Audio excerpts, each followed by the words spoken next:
Hello, this is the chair of the committee. I'll be there in just a couple minutes.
Hi all, apologies for the delay. I was having some issues. Let me make sure that we are recording. It looks like we are.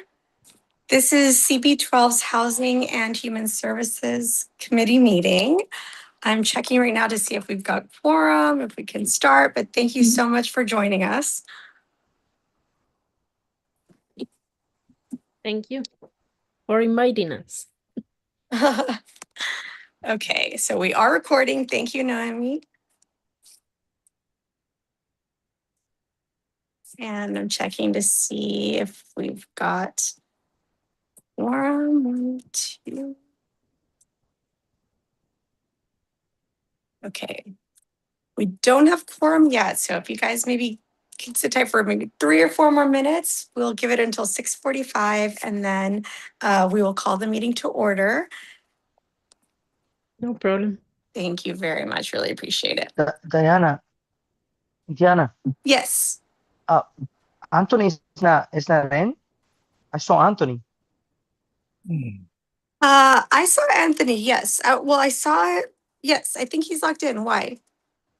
No, because he can be part of the quorum. Oh, I see what you're Yes. saying. Okay.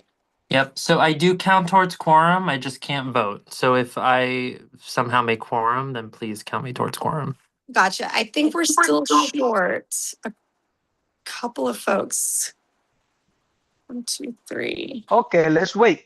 Yeah, I think we need even just like one more person. I think then we're good to go. Thank you. Not a problem. Thank you. Thank you, Anthony.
Harry or Carol, do either of you two hear me? Okay, great. Do you see me? Yes, Great. But I'm called Carol Gordon, right? I know. It's a webinar and I must have, you know, entered twice, which is why Yeah. you are appearing as Carol Gordon, but we know you're Andrew Knox. It's fine. I'm honored to be Carol Gordon. You can change your name. Oh I- my I- God. You can change your name. Go up to the 3 boxes by the mute and you can rename yourself. Yep. I know. My name is all over the place. I am so sorry. No, it's very good.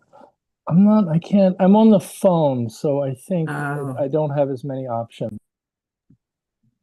Yes, Andrew, I couldn't with the phone. I couldn't change the name. Okay, good. I had to jump in the computer to Okay, yeah, actually. yeah. Well, I'm not at the office. I don't have my computer, but it's fine.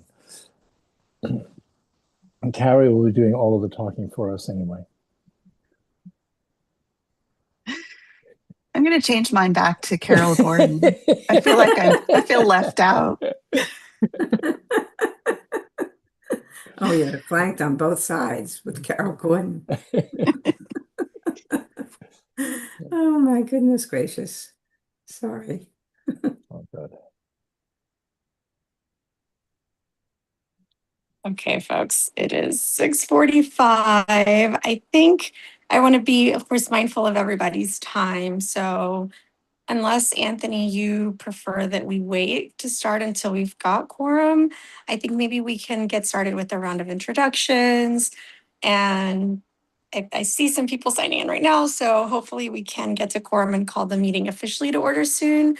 But we do have quite a few people joining us. So I think, first a round of introductions, if that's all right with you.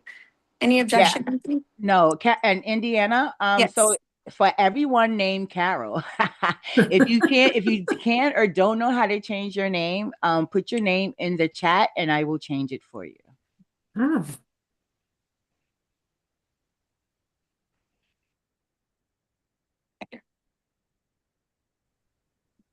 I'm not even sure I can get to the chat because I'm on my iPhone is the problem. Maybe down at the bottom. No, I don't think I can do that. Sorry. I'm Andrew Knox if you want to change it. But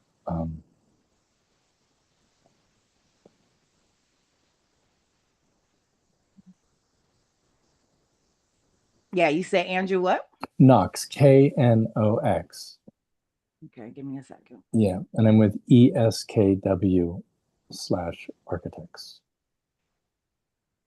Thank you very much. Sorry to impose on you this way. We came very prepared this evening, so we asked our architect to join us in case, and we're certain there'll be questions about the building. And well, I'll introduce when we get started. All right. Well, Thank you. I will go ahead and kick us off. I think actually, yes, I think we're one off from quorum, but I'm going to go ahead and start. So again, hello. Thank you so much for joining CB12's Housing and Human Services virtual meeting this month. My name is Indiana Porta. I serve as chair of the committee, and I think soon we may be joined by Jay Bias, which I think some of you guys have been in touch with.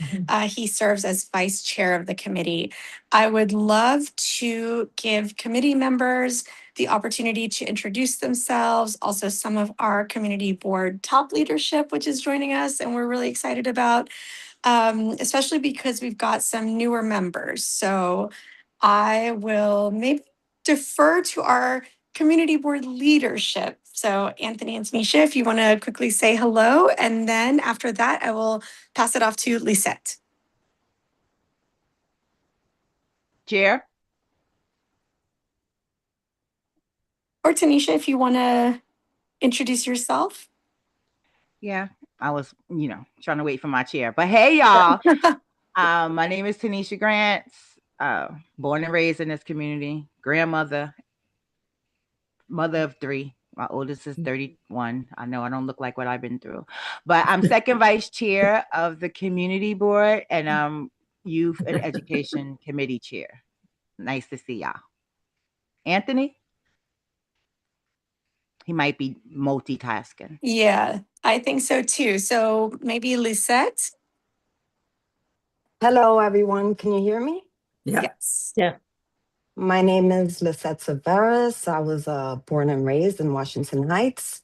And this is going to be my first year. Well, entering my second year now. Well, completing my first year, going into year number 2. And it's been really exciting. I've learned a lot. I'm a part of the Housing and Human Services. I'm also on the licensing committee. And now I just joined the outreach committee, which is like a new charter, which we're trying to get more community engagement. And I'm really excited about that. So thank you for all that everyone that's here. And I'm happy to be here. Thank you. Who's next? I'll go next. Hello, Thanks. everyone. My name is Robin Cruz, and I'm a part of the licensing committee. Well, this is my second time to be in this meeting and this committee. So thank you for having me in here, and we're here to help. Great, thank you. Happy to jump in now. Good evening, everyone. I'm Stefan DeJesus. I'm a member of this committee, and like Lisette, this is my first year being a community board member, native Washington Heights resident, and really excited to keep pushing the envelope on housing issues that we so desperately need to tackle in our district. And I think I'll leave it there. Thank you. Who's next? No? Anybody? Okay. Marshall? Good evening, everybody. Wait, hold on a second. Oh, there I go. Good evening, everybody. I'm Marshall Vanderpool. I'm the public member of the Housing and Human Services Committee. Guess I've been around a little bit now. I'm formerly the first vice president of Dyckman Resident Association, Dyckman Houses, Fighting for Our Homes. And I'm going to land right here. I sound like we got a big agenda going. We do. Thank you. Thank you very much. All right. So I also know that we have some representatives, or at least one representative from an elected official. We also have several organizations here to present. So I think I will let our other, I guess, attendees and guests introduce themselves when we hit those points in the agenda. So big picture, just to give everyone a quick reminder of what's on the agenda.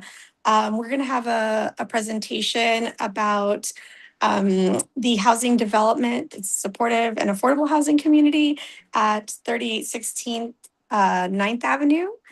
We are also going to hear, I need to double check that we've got someone on the line, but we may be hearing about a state bill that is about tax benefits for HDFCs, which are developments. I'll have to find the exact name. It slips me at the moment of what that stands for, but they're developments that owners, right? You have like income caps for eligibility to own these units, and you are able to sell them, but they are price capped, I think, in how much you are able to sell them for. And the idea is affordable home ownership opportunities. And so my understanding is that there are some tax breaks that end in the coming years, and Senator Jackson and some of our other representatives have put forward a bill that would make some changes to taxes and to that like tax, I guess, cutoff, and maybe make them permanent, as well as put in some other protections for those home owners. We also are going to hear about the Tenants' Bill of Rights, also at the state level. And after that, kind of to touch on the only kind of old business, I would like to talk about SNAP benefits and how we can, maybe pass a resolution or propose a resolution to support the state pick up some of the costs for the food assistance and SNAP benefit cuts that are happening at the federal level. So unless anybody else has joined that wants to chime in, I think I will defer. Do we have folks from the 9th Avenue building? Yes, many. Yes. Great. Carols, all the Carols are here. Oh my goodness, Yeah. I'm so sorry. No, it's okay. Listen, we really, really appreciate you being here. So I will just give you all a chance to introduce yourselves and, talk to us a little bit about that development. Okay, so I'm Carol Gordon, Senior VP for Housing Development for The Bridge, which is a mental health and housing agency. We do a lot of services in the community, in Manhattan, the Bronx, and Brooklyn. And we serve about 5,000 people a year, including 1,800 who live in our housing. So we are a very big nonprofit housing developer and property manager. And we wanted to come this evening, and thank you so much for inviting us to be here. But we wanted to talk about the development at 3816 9th Avenue. Do you want everybody to introduce themselves? That would Why be don't we do great. Thank that? you. Okay, that'll be great. Do you want that I start? So my name is Florencia. I work for Radson Development. We are co-developers with The Bridge and Carol. And yes, happy to be here. Hi, my name is Lex Mary Martinez. I also work at Radson Development. I'm a project manager there, and we are the co-developers for this project, and we're happy to be here as well. I'm Andrew Knox. I'm a partner at ESKW Architects. We focus our practice very much on affordable and supportive housing, and we're super proud of this project that we're going to present to you. And we worked very hard to try to have it work within the community and what the spaces are of the community as much as possible.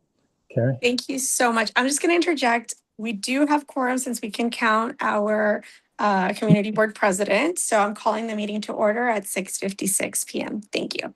Thank you. All right, proceed. Thank you. I'm Carrie Trashasat. I'm the project manager for this project at ESKW Architects. Yeah, thank you. And I am Amelia O'Rourke, and I am the housing development manager at The Bridge.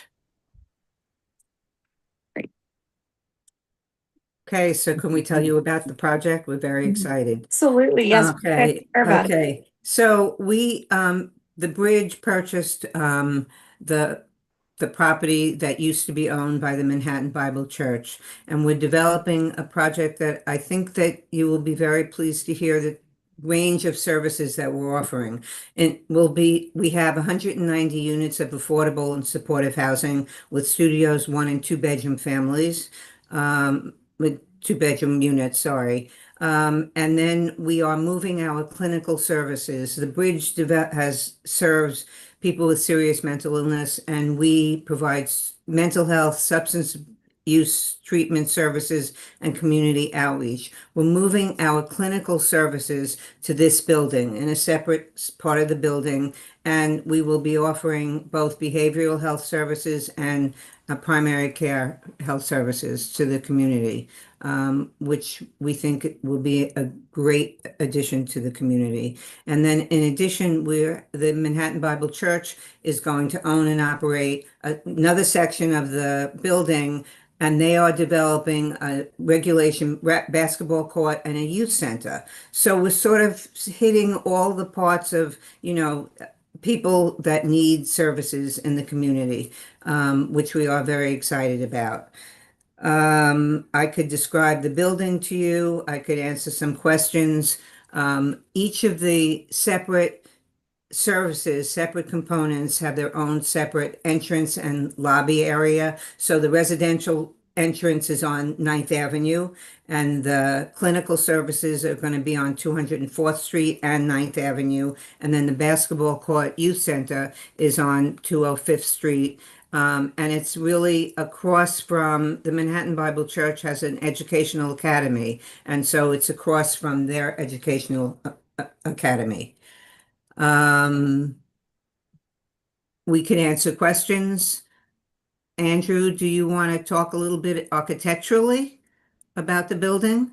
Since you're here. Sure, since we're here. If I could just interject quickly, I think Yes. especially because we do have some newer members to our community board, if you could just give us a quick sense of the timeline for. Absolutely. We're supposed to close on financing in June or over the summer, and it'll be a 36-month construction phase. And so we're looking at 2029 to open the building. And can you please repeat how many units? 190 units. 2020. And then, sorry, and then I will stop and let you guys tell us a little bit more, but you said 129 units. And do you happen to have a breakdown of how many are 2-bedroom or 1-bedroom, kind of what the sizes are? Or not the size of the units, but I guess Yes, like how many of each but type? how many of each? So there are a total of 69 1 and 2 bedroom units.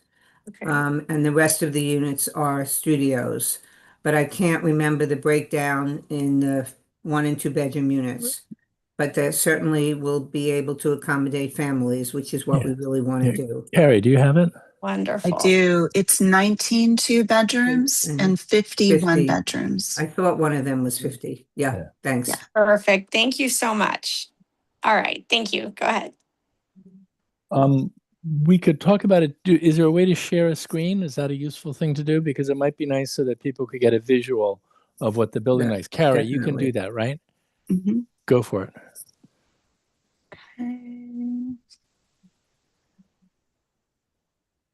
Can you see it? Yes. Yes. Yes. Yeah. Awesome. Hope I can't do that. I'm going to confuse people. You want to talk about it, Carrie? Where this view is from? Sure. So this view is from the corner of 9th Avenue. The long side is along 9th Avenue. The short side here where my cursor is along West 204th Street. And then over here is West 205th Street. This is looking at the residential entrance. Over here is the clinic entrance. The clinic is primarily on the 2nd floor. And then at this corner of 205th and 9th is the entrance for the community center for the Manhattan Bible Church. The building is 14 stories tall, with a step back happening due to zoning requirements at the 11th floor. And it's primarily a brick building. We're doing a lighter gray brick at the setback to differentiate the massing.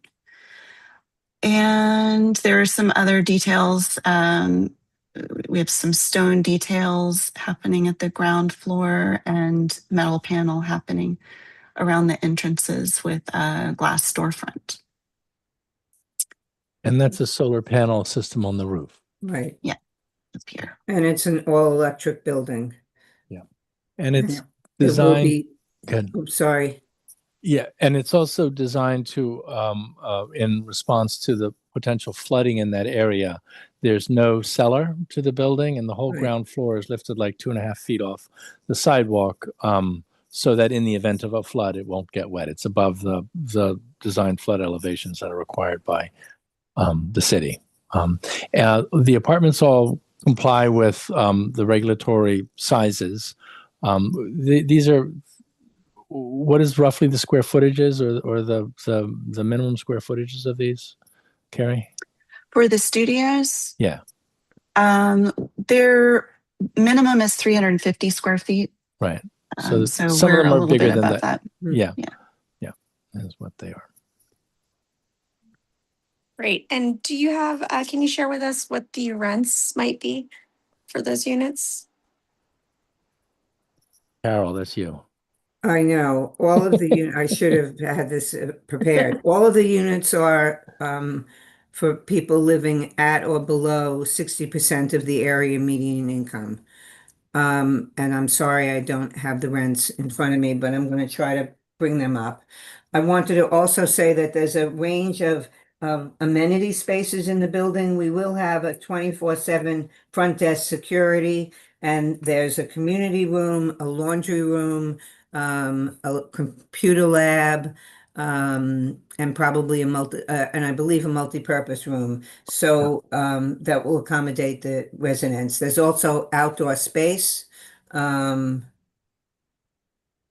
And are we having some sort of horticultural program going on the Yeah. one of the floors, Yeah. right? The third You're, floor? yeah. Yeah. Yeah. Okay, so we're going to be doing gardening, and anybody in the building who wants to join this gardening program, absolutely. We do it with the Horticultural Society of New York. And let's see if I could bring up something here. Don't wait for me. It will take me a while. Carrie, do you have the layouts? Maybe it will be great for them to see the Sure. exterior areas that we are talking. Maybe. Sure. Actually, I wanted to just show this alternate 3D view just for a minute. This is along West 205th Street. This is the Manhattan Bible Church gym space. And above there is going to be a very large yard and terrace for the residents with a lot of lovely space that you can't quite see here, but lots of outdoor space for tenants. Yeah, I don't know if people are that interested in going over the floor plans, but I do have them here. So this is the Manhattan Bible Church space over here. This is the residential space here with the utilities over here. And then the clinic entrance over here. And you can see for all of the entrances, we have ramps and steps going up to get us up to that elevated first floor level. And the ground floor clinic that we see there, that's the Article 28 clinic, correct? That's the general Yes. community clinic, and it'll be open to the public. It's, it's open to the neighborhood.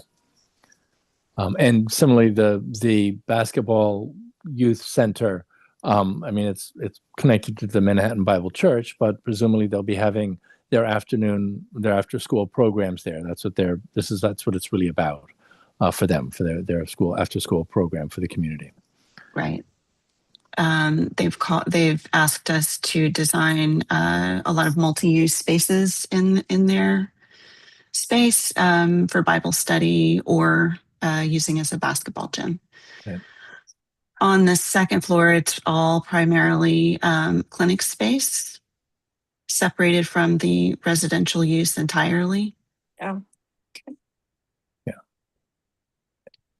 And again, this was behavioral health, and there's 3 or 4 different kinds of clinics that this works around. So the whole idea is kind of it's a clinical center, and depending on what your needs are, you can have a primary checkup. You can then, go do mental health or behavioral health or whatever it is that you're going to.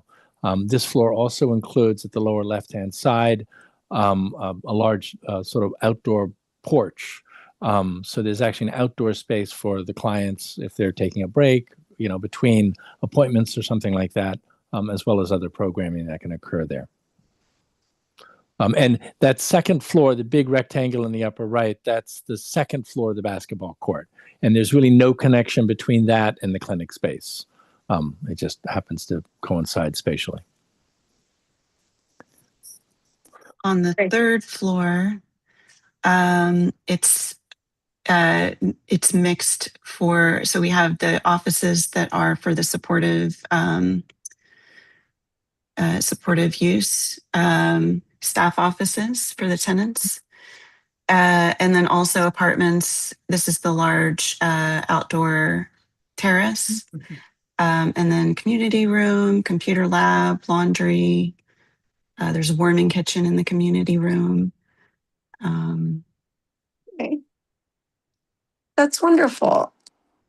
And then from there, go it ahead. goes just residential above there, going up. Wonderful. If you don't mind, I would just like to jump in again with some more kind of threshold questions, especially because I am just now really familiarizing myself with some of the details for the development. So for the supportive services that are offered, I imagine that, the tenants are served by that. Is it like, are tenants encouraged to access these services? Are services limited or restricted to tenants who live in this building? What is the relationship, I guess, between the tenants and the organization itself? And the same thing with the health clinic. You said that would be open to the public, but I wasn't sure about the supportive services. Yeah, I want to try to get some language in here so it makes sense. The supportive housing, those clients are basically the third floor and up. And on the third floor, they have some very specific assistance for them. It's like rent, dealing with rent and income and a certain amount of clinical work, but those are just for the tenants. On the first floor and second floor, mostly the second floor, we're calling that supportive services. That's really not supportive. It's actually community services. That's for everybody. It happens to be that many of the clients who come there are also clients of the Bridge, but from other locations. Then some of those clients will also be living in this building. Does that make sense? Yes. And Carol, did you want to say it more eloquently than that? No. You were very eloquent, Andrew. No, I was going to tell you what the rents are, and specifically for the 1 and 2 bedroom units, they range from $1,215 a month to $1,822 a month. And it depends they range from 40 to 60% of the area median income. That's what the rent is based on. For the 2 bedroom units, there are 18 plus a super apartment, and those rents range from $1,458 a month to $2,187 a month. And the studios are 700 and some change a month. Thank you. Carol, your camera's knocked down. Sorry. It's okay. Oh, Yeah. Okay, I won't repeat myself. Thank No, you. it's, no, it's all good. And if I could just interject here on the question of rents, I just to triple confirm, this is based on the when is it? 60%. 2029, but this is based on the 2029 expected level No. or No, it's not, because we don't know what they're going to be in 2029.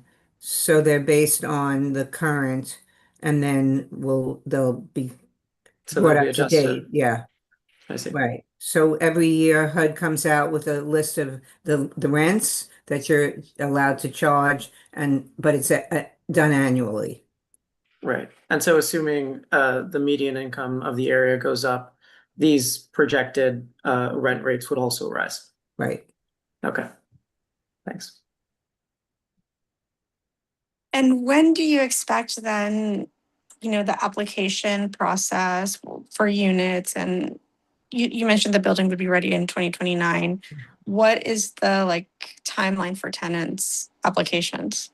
I would say that we will start, we have to do it's the state lottery, because this is state funded. So that's a much easier, it's not the HPD Housing Connect lottery, which is a real pain. Several months before we're opening, so let's say 6 months before we're opening, we will, well, we can't advertise 6 months in advance, but we will start advertising 3 months in advance of the opening of the building, and we'll be advertising, and applications would be available once we start the the ads in several newspapers. Okay. And if you would like us, we have done in other communities, we've done some training on applications. That was with the Housing Connect, but we'd be happy to do it with the applications from the state. They're much easier, but we'd be happy to do that. That would be great. I really appreciate that. And especially since we've got some time, I would also love to get any materials that you have, or see if we can try and get an application in other languages, or like a training in other languages. We've got a lot of, a big immigrant community in our area. And so I would love to kind of, especially since we've got time, for this building, if we can get you guys to do a training for us even sooner for any other buildings or properties, that would be great too. But if not, thinking ahead, certainly like a training and trying to get some other languages would be wonderful.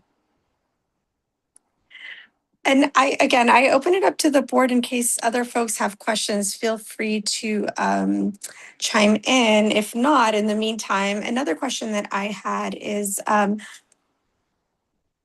do you have, and this is again just me familiarizing myself, like once you are, like you get accepted, you move into the building, if you are having trouble covering your payments, or if there's any other kind of like incident, what kind of support is available to residents? Is it just through the organizations that you're partnering with? Do you have like legal service providers?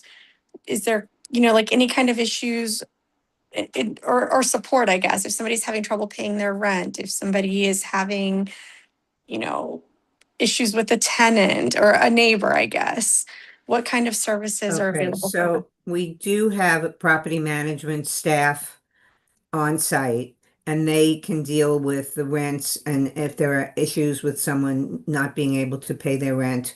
So we can provide that, those kinds of services. If there are neighbors having issues, I mean, that it could either be the property management staff, it could be the superintendent, and also the supportive housing services, that staff, which is there, can provide those services. Great, thank you. Indy, actually, I have a question. Yeah, feel free. Being that this is a state lottery, will any apartments be reserved for, let's say, CB12, like our district members, or is this like citywide or statewide for that matter? Oh, that's a really great question. I'm looking for Amelia to because we just opened a building in the Bronx and we just reached 100% occupancy, which is really great. And it's before we had to do that. But I'm wondering if the state lot, because we did the state lottery for that building. Mm-hmm. We did not do that. We didn't have a set aside for the community No. like they do for the city. Is it Yes, not we did permitted? not. Is it not permitted, or you just didn't do it? It's We not didn't do it. required. Yeah, we didn't do it in for this last building, but I can look into whether we can. I know we've done it in the past. Right. And Thank you so much. I would definitely appreciate that. Yeah. Yeah. Okay. Yeah, thank you, Lizette, for that question, because Great that question. is important, because we need apartments here for people who live here. Mhm. And a lot of times when people come and they build apartment buildings in our neighborhood that the people of the neighborhood cannot afford, that leads to gentrification. And we have enough of that. So that is something I would definitely like for you to bring back. And I would like to say, when you're building buildings in these type of neighborhoods, it might be a thing to want to make sure that the first people who have an opportunity to live in those buildings are people who come from the community. That makes me weary. Another thing, can I ask why y'all chose a basketball court? I mean, you know, with technology and all of the things that's going on, and, you know, the way that they think our kids, all they can do is play basketball and football. So I was just wondering why you came up with a basketball court instead of like a technology hub. We didn't make that call. It was Who not did? out right. We did not. And that's also concerning. Can I finish? That is Yes. also concerning if y'all got together and y'all planned a project with people who don't live in our community. Well, the Manhattan Bible Church. Hold on. I understand the Manhattan Bible Church, that is this their space, or did you buy it from them? No, it's their space. It's their space. The part of the deal was we could purchase the land, but we had to give them the value of the land in space on the ground floor so they could put a basketball court there. That was, and they made these terms up and we satisfied them. It's their call, not our call. If they had wanted to put, you know, something else down there, it's their call of what they wanted to put there. Okay. I mean, Carol, I don't mean to cut you off, but I think that am I missing something? No. We agreed to give them back the space, almost 10,000 square feet in the building, and that's what they designed. It's also and it's open to the community. And in addition to the basketball court, there are partitions, and they're having it's a youth center. So there are other things going on in addition to the basketball court, which of course takes up most of the space, but it can be divided into different spaces. Yeah, I'm just really leery. A lot of times people who don't really interact with our community plan things and build things in our community, and it's really not for our community, and the community doesn't get like input. I know of this process. I work with Concern Housing, so I've seen what they did with St. James. I don't know if you're familiar with them, but I also live on a block that has 2 supportive housing buildings from Lantern, and they're horrible. I cannot tell you how many people I have watched die in the last 25 years. And they come and they say there's going to be support and it's going to be beautiful. And next thing I know, I have a whole bunch of clients because they're my neighbors and they're not getting the services that they need. So thank you. Thank you, Tanisha. I have one more question, Go and ahead, then I Lisa. promise I'll be No, done. no, this is wonderful. Being that construction hasn't started, How do you do any local hire for the construction or Absolutely. I didn't mean to cut you off, but I should have said that. Yes, definitely. The local hiring for the on the construction side, and once we open the building on permanent? there's jobs for the local community in the building itself. Thank you so much. That's great to hear. Thank you. I was hoping you might be able to speak to the, I guess, decision making behind the split in units. I really appreciate that there are going to be 52 bedrooms. It's something that we lack in our neighborhood, having enough space for families. But wondering what went into that decision making, given that a great majority of them are studios, and I can make guesses as to why, but just wondering if I could hear it from you all. I can address it a little bit. There's the supportive housing population is a separate population, and that's almost exclusively studios, and that's the majority of the clients, or the tenants in the building are supportive housing, and the housing that's appropriate for them for this group is studios. Carol? Yeah, that's yeah. Good answer. Yeah. Got it. Makes sense. Thank you. Any others have questions? All right. Well, I mean, we really appreciate you guys taking the time and bringing all this information to us. We'd love to stay engaged. Like I said, I will tell you right now, we will take you up on the training for how to apply for the lottery. And we certainly would love to know, once you get a chance to dig into, whether there is any kind of set aside for tenants who are already here. I think other information that would be useful is, if you've got any kind of age, set aside, like, is this, is there like a specific service population? Are you targeting folks who are like 18 to 45? Are you targeting seniors? If there's any kind of like special population that you're targeting, that would be great. If not, that's fine too. Other questions I have are, what other, outreach are you doing? Are you connecting with, other nonprofits in the area? Are you connecting with other places of worship? Certainly, like, keeping us in the loop about that would be wonderful. There is a portion of the supportive units that are designated for elderly folks. Great. That's good to know. Yeah. So even getting a little bit more information about like what that percentage is.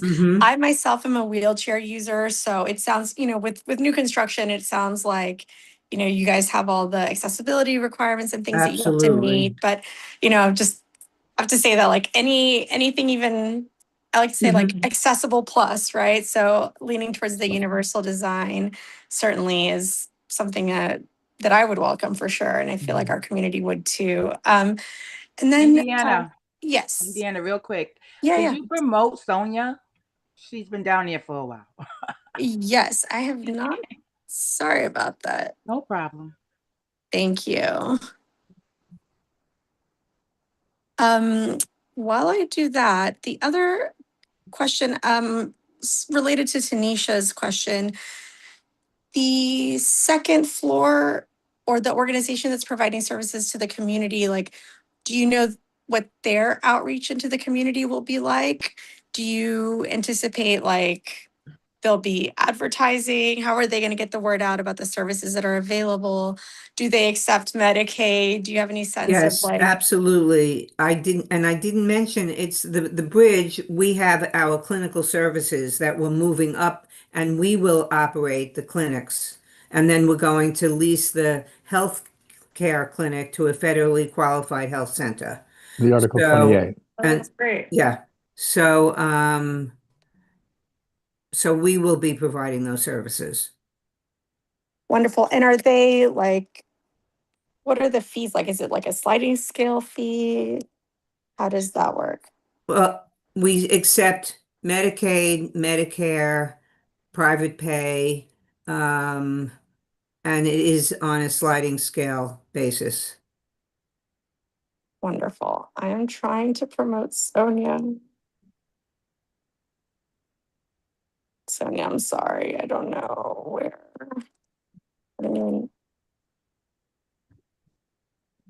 Here we go. All right, Sonia, you should be promoted.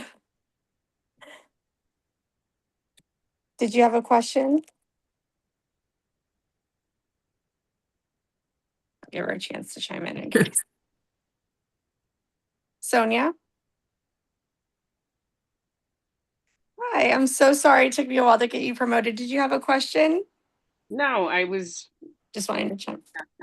Honestly, sorry for the tardiness. I thought the meeting started at 7. That's what my Outlook calendar stated. Okay, no worries, no worries. Okay, well, thank you so much. Really, we appreciate it. We hope that this is part of an ongoing conversation, especially as you get closer to promoting this, right? I think that people in our community will really benefit from the training and the information. And also, I think maybe even a train the trainer model, right? Like maybe we can connect you with some of the nonprofits in our neighborhood who then can help, you know, individual tenants on the ground to get whatever kind of information they need, right? I'm not, and I will do my homework and familiarize myself with what some of the requirements are. You mentioned the income requirements. I'd be interested in knowing if there's, you know, anything related to like how many people can live in the, you know, in each unit, if there are guidelines relating to, I know that now there's like ban the box, but if there's anything related to like justice system involvement, right? If there's anything related to having cases in housing court previously, if, you know, just kind of like any flags, all of that. If we can come to you with questions, that would be wonderful. And connecting you guys with some of the nonprofits that will really be the ones kind of on the ground helping people apply. Okay, for Thank sure. you so much. Really appreciate it. Anthony, I see that you have joined us. Would you like to chime in or no? Okay. Thank you so much. Really, Thank you. Thank you, Indiana. Thank you. Thank you very much. thank you. All right. Let me pull up, see what we've got next on our agenda. I think next we've got the HDFC bill. Do we still have folks from Senator Johanna? Are you here from Senator Jackson's office still? No, so Joanna had to depart. Indiana J, let's talk offline about that. Okay. Got it. Okay. Well, let me see then. I can pull up the bills and we can just give you a sense of what they are. Yeah, I think the one that they were most interested in discussing had to do with the Tenants' Bill of Rights, which I know was something that has been a priority of this board for quite some time. Senator Jackson has introduced it a couple of times. I think having community support for that bill is integral in getting it across because it oftentimes enters committee and then doesn't exceed beyond that. So having the ability of the constituency to say, hey, we support this bill is imperative. That said, I know that Joanna and her team were prepared tonight to present on that bill. I did get an email from them saying that she had to leave and they will present it in April. Hopefully that doesn't delay their timeline in trying to get it to a committee vote at the Senate level and then eventually get it through to passage and onto the governor's desk. I don't think it will. They're probably going to end up in budget talks over the next month anyway, but we'll want to prioritize that for the April meeting for sure. Okay, definitely. And I'm sorry about that. I didn't realize that they were like on a time crunch. I will read the bill number out loud for those of us who are joining us, and I can put in the link also, or put in the chat a link to the bill, but it's Senate Bill S like Sam 8857. It's sponsored by Senator Robert Jackson. The assembly bill, which corresponds to it, is A like apple, 8454. And, by way of quick summary, what's on the website, the bill would require a notice informing tenants of their rights to be, for tenants to be provided notice of their rights. And that would happen anytime that they execute a residential lease, as well as require that buildings have that posted in certain public areas. I will, yeah, so I can circulate that link in the text. Since we don't have those folks, let me see, Jay. Also, I see that you've joined. Hello. Feel free to chime in if there's anything you want to add about any of those bills. All right. I'm sorry, was it only the Tenants Bill of Rights, or what were the other So bills? we're gonna hear about the HDFC, but they're not on the call. So I'm not sure what happened to them for our meeting. What does the acronym stand for our people who don't know? I'm looking it up right now.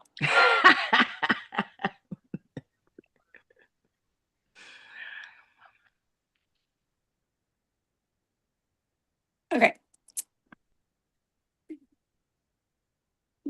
You'd think that the website would tell you, but it doesn't.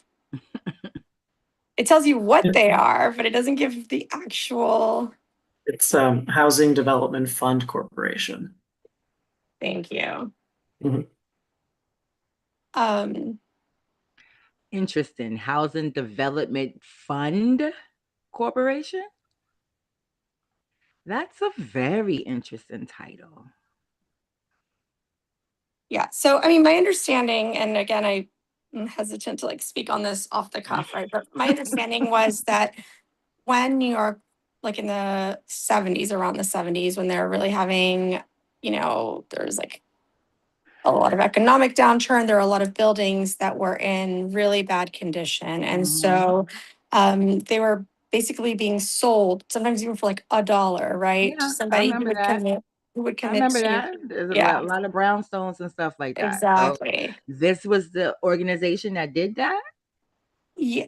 So it's I think it's like a funding model. So it's not really an Oh. organization. And so my understanding is that the units are sold at a very, relatively very low price. And then the tenants are then tasked with paying for bringing the building up to code, maintaining it. And there's an organizational structure. They're structured like a co-op.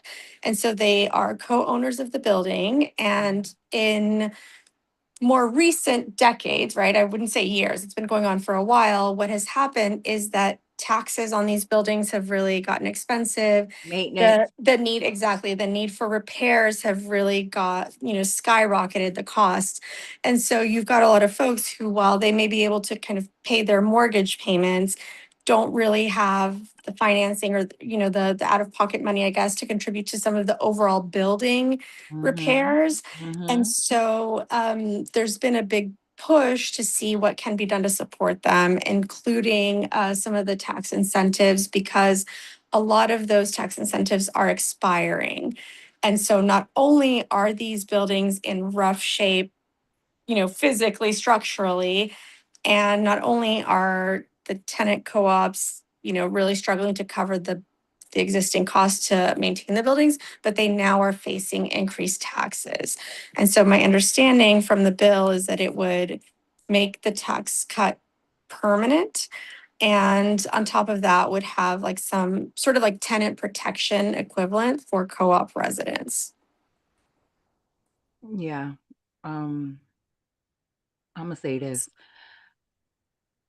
It's sad. I think that we have to do better with holding our leaders accountable because the situation that we are in right now with housing. And, even when I was looking at the proposal chair and I was looking at the lowest rent, first of all, I want to say 350 feet is not big, it's very big at all. Yeah. And notice how, you know, the number of studio apartments make up like half of the number of total apartments. And we talk about that all the time, right? We're making more studio apartments than we're making 2, 3, 4 bedroom apartments for bigger families, right? And when I was looking at the starting rent, which is $947, well, I've been in where I live for 30 years and my rent is lower than that. So what's going to Yeah. happen in 2029? Exactly. So I think that, you know, we're here to ask the hard questions, and we're here to say, like, there's a reason why we're here, and it's not because of us. If I may, please. Yeah, absolutely. Well, to be honest with you, they're doing everything wrong. They're doing now 60%, right, of your incomes. But then 2029, people wouldn't make that much money. You understand what I'm saying? And our neighborhood, the amount of income tax is like $34,000. And Say I the don't see things, it. Robin. Say the things, Robin. We're here to say the things. Who's It's going to crazy. be able to afford that? Exactly. You know? And you And it says, and oh, what I make I want to talk, but I don't like to talk when people are like that because they're very slick. The problem is they make studios because they're trying to make more money. Indiana asked a question to her and she didn't answer the question. What are you giving to the person that is not willing? I mean, lost the job, or et cetera, et cetera. How are you going to pay the rent? They're building this with something behind always. So we cannot let people do the things like that, because at the end of the day, our people who don't make not money at all, they're gonna suffer. Yeah. And at the 2029, nobody's gonna be affordable to afford to pay $3,000, $4,000, because it's gonna increase. It's crazy. I know. Thank you, Robin. I see Sonia's hand up, but I just want to say real quick, Sonia, before you talk, I was just on the line with Chair earlier this week, and we was talking about, because we're so distracted, it's so much going on, y'all, right? That somehow we heard about it, but really ain't pay attention to it, because everybody's going to be upset when they get their Con Ed bill this month, because they raised our electricity 11.4%, There you go. 11.4%, and our gas 13.6%, y'all. Yep. Oh yeah. It's crazy. What is it going to be in 2029? Everyone is going to 30%. be up in a frenzy when you get your Con Ed bill. But yet we come here, Chair, and everybody talks to us about quality of life issues. Sorry. Yeah. Sonia, you had something you wanted to share? I do. Not reasonable. Go ahead, Sonia. I want to add to what Tanisha stated earlier. I think it's imperative that community board members are part of the planning committees before these constructions are approved. I don't know if that's something that we have the power to do, or does it have to come from the borough president's office? I'm not sure, or the mayor's, or I'm not sure, but definitely have individuals of the community on the planning board so that these issues can be addressed before they get approved to build. Like, I came late to the party, and I don't even know who this church is. Like, yeah. I'm not familiar with like when this all went through review or approval. I don't know if they had to do any kind of Euler process. I'm happy to ask Wayne and see if he knows. I'm sure they did, but again, we're very busy, and this is how things get done. So we have to find a way to stay on top of it, because now I know, like, now I'm on Con Ed's, what we about to rally, we got to talk to the commission. It's a commission that the state appointed, just like the Rent Guideline Board. We got to be on their behinds for ourselves and our community. We know that we have people who are struggling and they raised it. I've never heard of such a thing. 11 and 13%. People are getting $500 and $600 Con Ed bills. What is it going to be like in the summertime, Chair? Not just that, also it's why people turn on their ovens when they're cold, right? Because they don't want to, they can't afford to pay for increased bills from heaters. Yeah, I hear you. Is that something that, I mean, would that fall under our committee, we think, like electricity costs? Yeah. That's noting human that. services. It's Yeah, housing. that's us. They're a conglomerate. We couldn't even go anywhere else and get, but it still goes through Con Ed. Yes. Got it. All right, putting it on our potential list, Con Ed Rezo. Okay, but so realistically, right, like, again, I apologize because I don't have much background in housing, so I can't really speak to it off the cuff, right? I think one of the things that I have heard in my time, both on this committee and on land use, is that because the AMIs are set through, like, based on what the income is citywide, right? It doesn't appropriately account for what the median income is in our neighborhoods.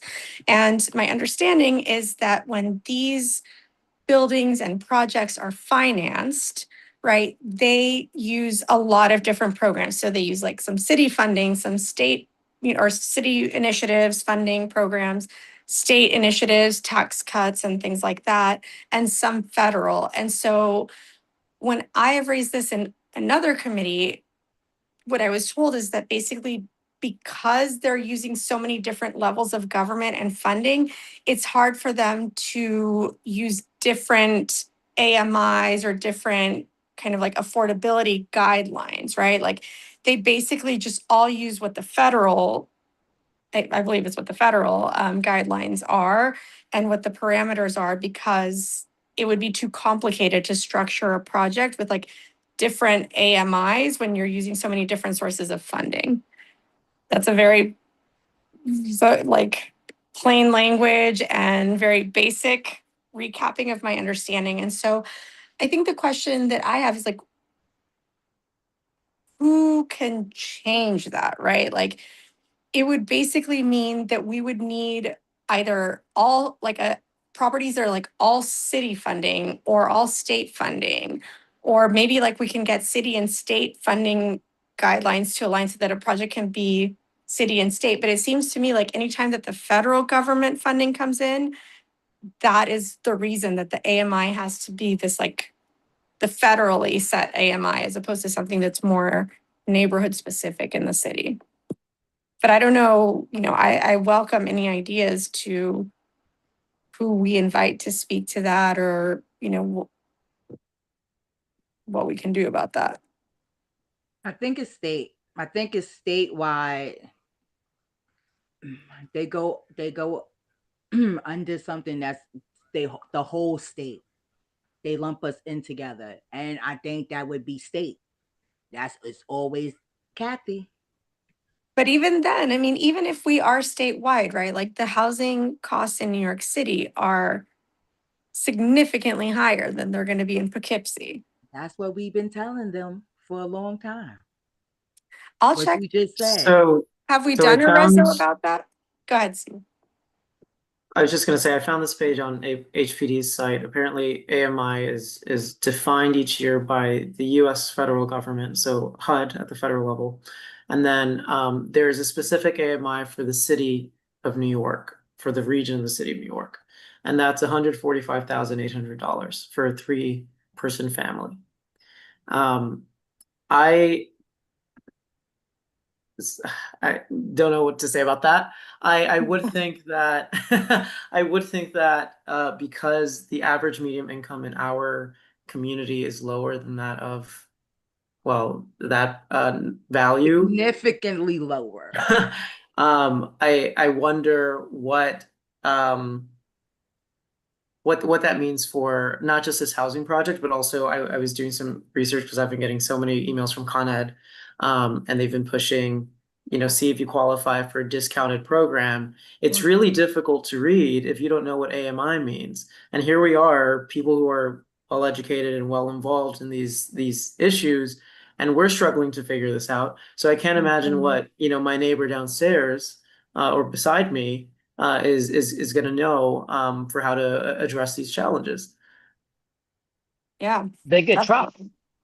And we passed last year a reso about that like specifically addressed, looking at the area income, right? Or not the area, but like our neighborhood's median income as opposed to the area. So I definitely within the time that I've been on CB12, we passed a reso about that. So I don't know if maybe it's time to revisit that and see if we can update it.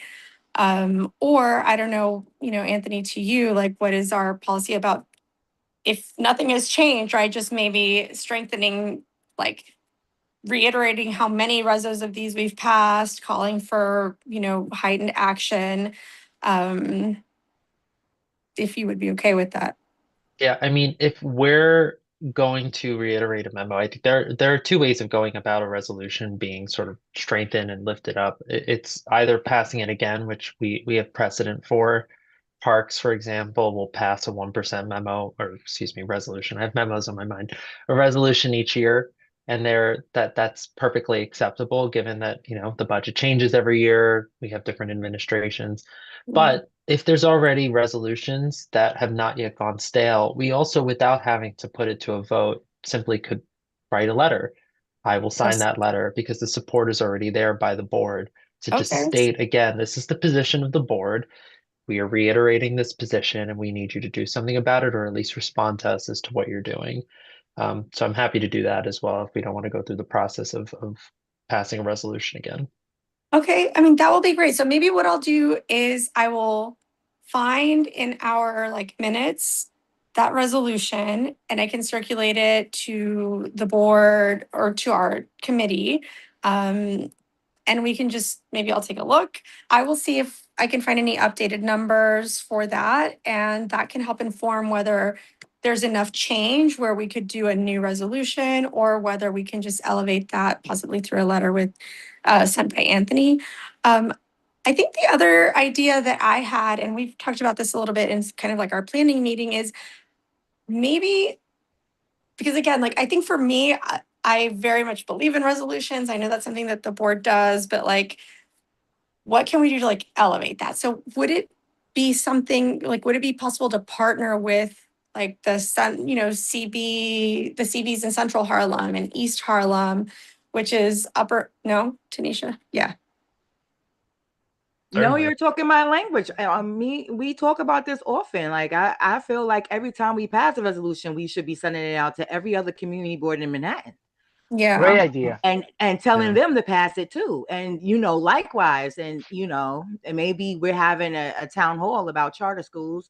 Let's have a town hall about housing. This is totally ridiculous. That's something maybe that we could plan for April, because of course they're saying the budget is going to be on time, but it won't. And this is budget season. Notice people are coming here to tell us their budget priorities. We need to go everywhere and tell people what our budget priorities should be, because this ain't it. Yeah, I mean, look, I've had conversations with Victor, Marquise, and Adam. Those are the chairs of CBs 9, 10, and 11 respectively, and then they're very open to having more joint resolutions come across the boards.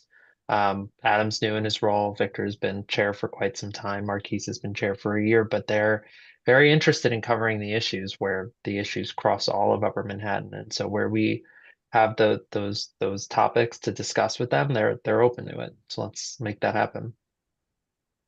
Okay, great. All right, so then in terms of concrete to do items, I will find the old reso.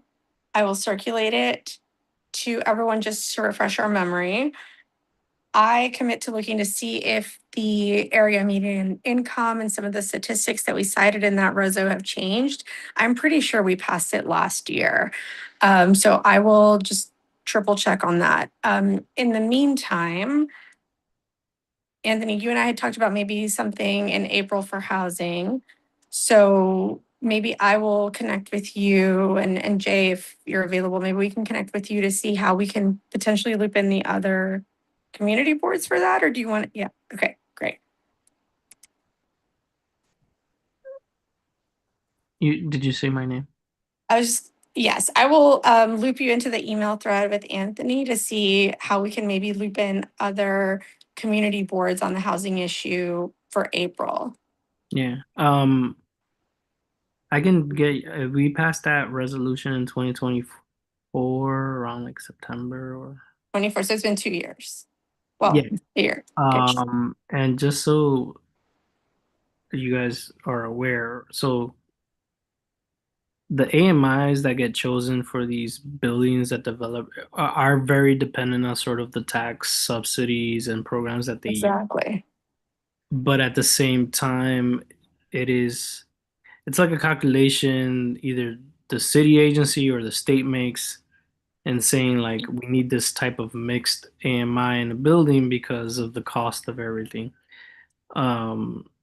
And there's a lot of things that interplay into what it costs, why, especially in New York City, it costs a lot of money. Part of it is all the regulations that exist, but which is something that like Mayor Mamdani has talked about, and the state is actually there's a proposal in the budget to sort of soften a lot of the like environmental review regulations that don't make sense, that are like old from like over 40 years old, and some of them are just aren't needed. There's that, so like they can build faster.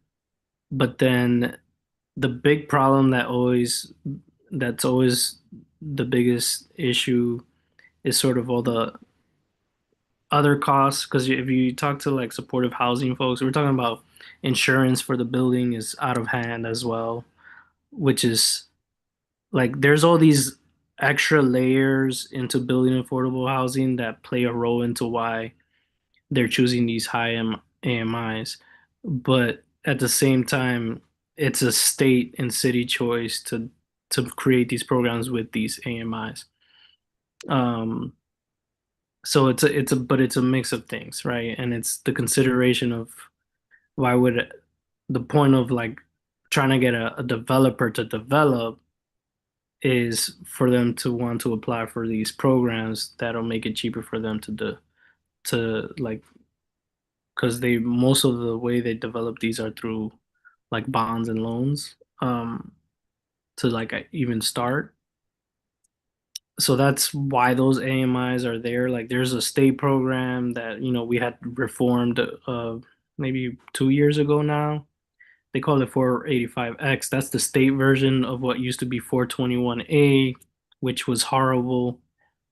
And then those within that tax subsidy, literally the person who's developing has to choose. There's options like, oh, if you choose option A, that means you have to build 40% of the units at 40% AMI, but then you build 20% of the rest of the units at a higher AMI.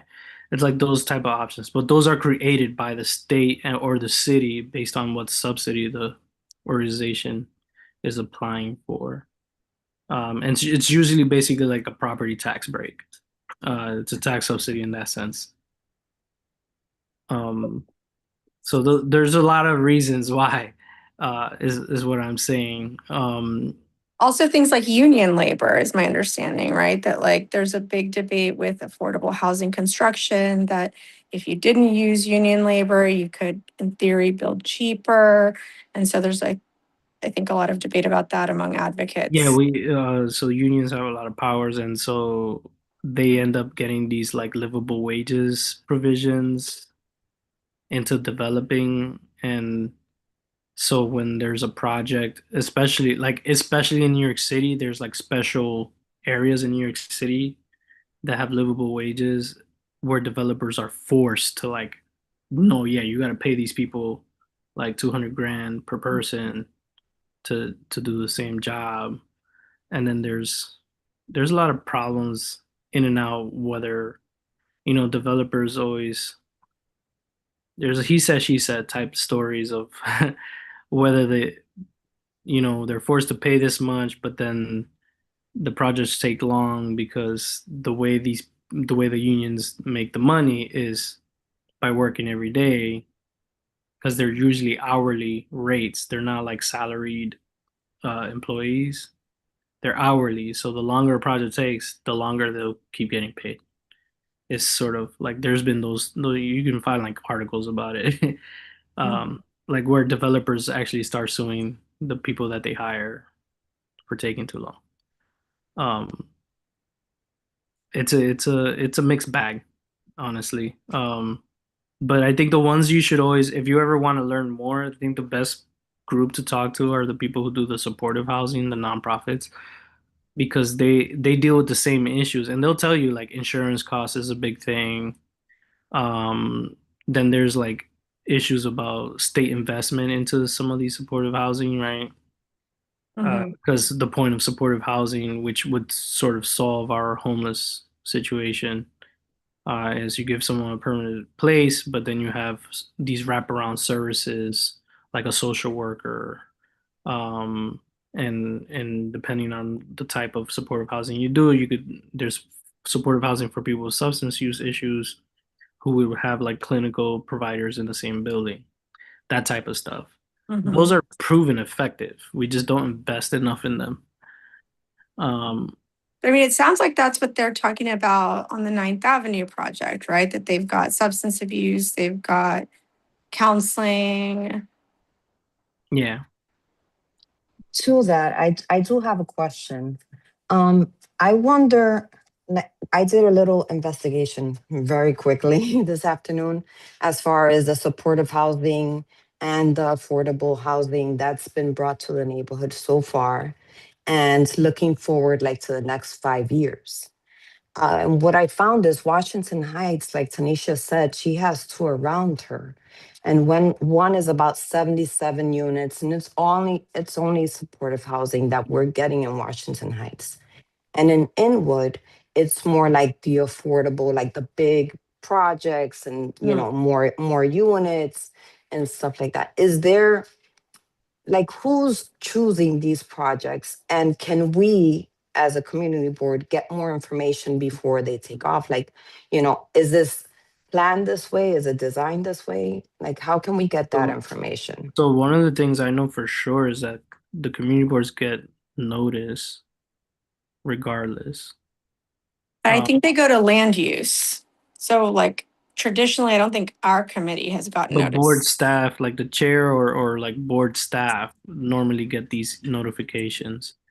Because there's like provisions in the laws that say like you need to notify the community if you're about to build this, right? It's sort of like when there's a shelter being built, they have to notify the elected officials. So the elected officials will always know. And I think that applies to the community board. Yeah, so Sonia got her hand up. This is the thing, right? Even if you look at the chart, thank you, Stefan, for throwing it in the chat. He's on my committee. That's my bro. It starts at 35,000. We know that there's a lot of people in our community that lives on way less than that, right? Or do they not matter? Because I'm confused. What about all of our seniors? What about all our disabled people? What about all of our people that get a Social Security or SSD and it's $1,000 a month? That's nowhere near $34,000 a year. They're not even on there. Nope. They're not even close. And this is what I'm saying. And I tell people all the time, when we say working people, when we say working poor, we never talk about people who literally live on less than that, who are all around us. What are they supposed to do? Yeah. They're going to be abandoned. And that's why we have so many homeless people now, because they're already Exactly. abandoned. We don't even talk about them. And the other thing is you have like the overcrowding of apartments, right? Because it takes two families to cover the rent. Sonia, I see your hand up. Okay, I'm sorry. Oh, no, everything everyone is commenting, I think Jay may be able to answer in regards to how do we get community members onto these planning committees or boards or whatever the case may be. I think once we are there and we can lean in with our knowledge, our experience, our voice, then we can see change come about. But the mere fact that these projects, that politicians know about these projects, so that means that the borough president knows, right? Or his office knows, and the district office knows, but what is being done with that information so that we can literally have a voice at the table, Jay?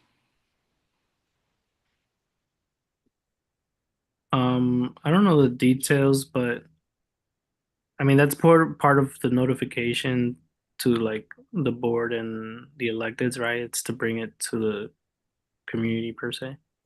But it's not happening. But there's that's the so- gap. How do yeah. we fill that gap? I mean, it requires, you know, like it's outreach, right? You're talking about only we know because we're on the board, but then now you're talking about, and I think to Anthony's point, and I think it was Leo who had the idea, but Anthony made it more possible. Like we're in these outreach committee, right? And part of the goal is how do you reach what we know to the community that we're serving, basically. And this is an example, right? We have a project. Do the people around that area actually know that that project is happening? 90% of the time they don't. Depending on the elected official, they'll talk to the same, like just like we invited them, they'll have those same conversations. I'm like, okay, what are you building? Why are you building it? You know, and they do that with shelters too, right? Like when there's a shelter being built, they basically get notification. You talk to the developer that's doing the shelter, and you know, sometimes there's a community that's very active and opposed to it, right? And when that community is active and opposed, it creates more of a dynamic to like force them to have an actual conversation to address the concerns that people are having. But that also is very dependent on who your elected official is. And there's a big difference on like private development. Like if it's private land and what the developer wants to build and what subsidy they pick, there is no requirement for them to even talk to us, right? Like that's not a requirement. Maybe notice is a requirement, but to talk to us, they don't have to. They're building with their own money, right? Like that's part of it's an as of right sort of state. So I'd like to emphasize a couple of things that Jay said. So I think first and foremost, he's exactly right. If a developer comes in and they are operating on a plot of land as of right, they don't have to come to us during the planning stage. Now, if there's a demolition to occur on that property or some kind of excavation before they actually build up, then they have to send a letter addressed to me, to the board. I've seen a number of those. But by that point, to your point, Sonia, they've already gone through the planning stage and there's no input beyond them letting us know that they're about to take some action that could disrupt the community in some way. And at that point, there really isn't an opportunity for us to provide feedback. We could, but they don't have to accept it. They're operating as of right. Now, if, to Jay's point, they want a tax subsidy, they are operating even for part of that plot outside of their zoning rights, and they need to get some kind of variance through BSA or otherwise, then they have to come to us and we have an opportunity to comment. And as Indiana stated, that oftentimes goes through our land use committee, but Wayne and others on that committee have done a really good job of saying, okay, well, if this really touches, education, as has been a frequent example, a recent example, putting up a school on a property where a school really shouldn't be, then you should also talk to the Youth and Education Committee. If you're going to put up what you're considering to be affordable housing, but truth be told, no one can afford to live there, even though you're calling it affordable housing, you should go to our housing committee. So those are really our only opportunities to comment. And even then, BSA isn't obliged to follow us. It's a non-binding comment.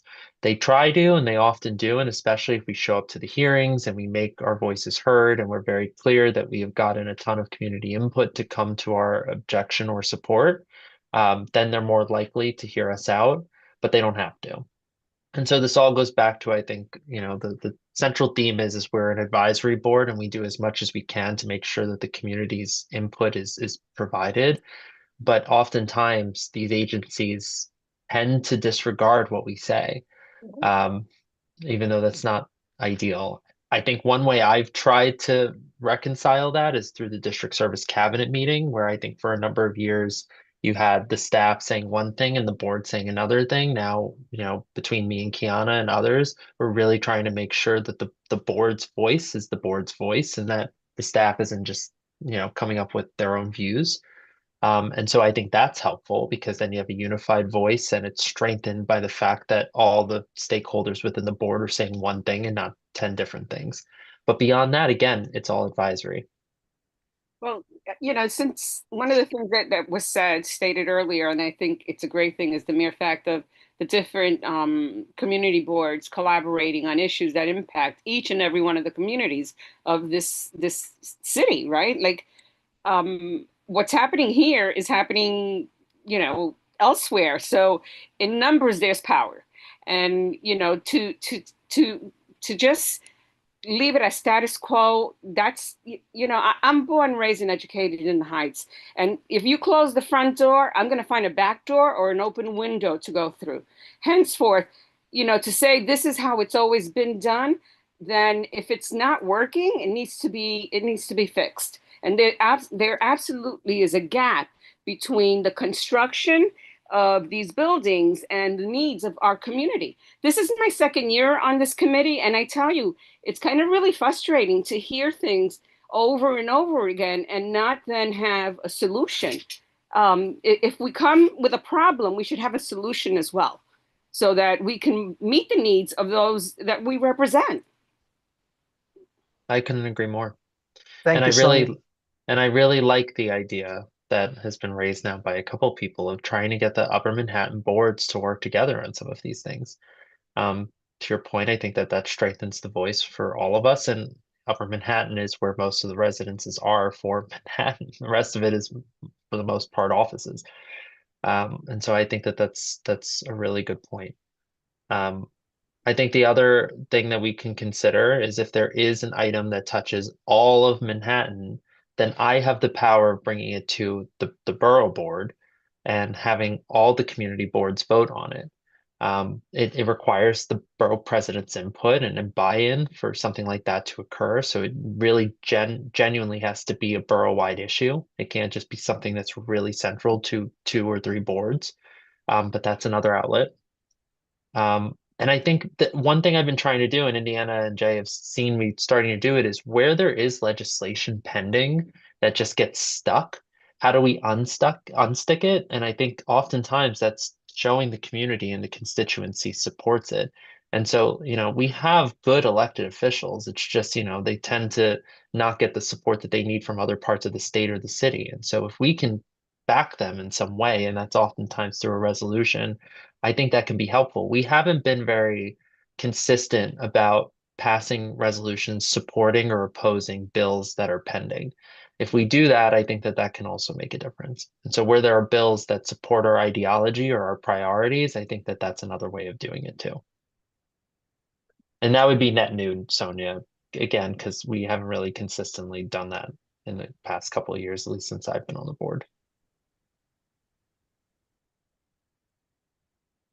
And Anthony, if I may, since we have you here, has there been any guidance from the Manhattan Borough President's Office around, housing in particular? I know it's a priority for almost everyone nowadays, and also given the recent charter revision ballot measures that were passed and the ELR process and everything that's changing around review times, I wonder if they've given any guidance around how they're thinking about this or how we should be approaching housing in general. Yeah, that's a great question. I don't think they have yet.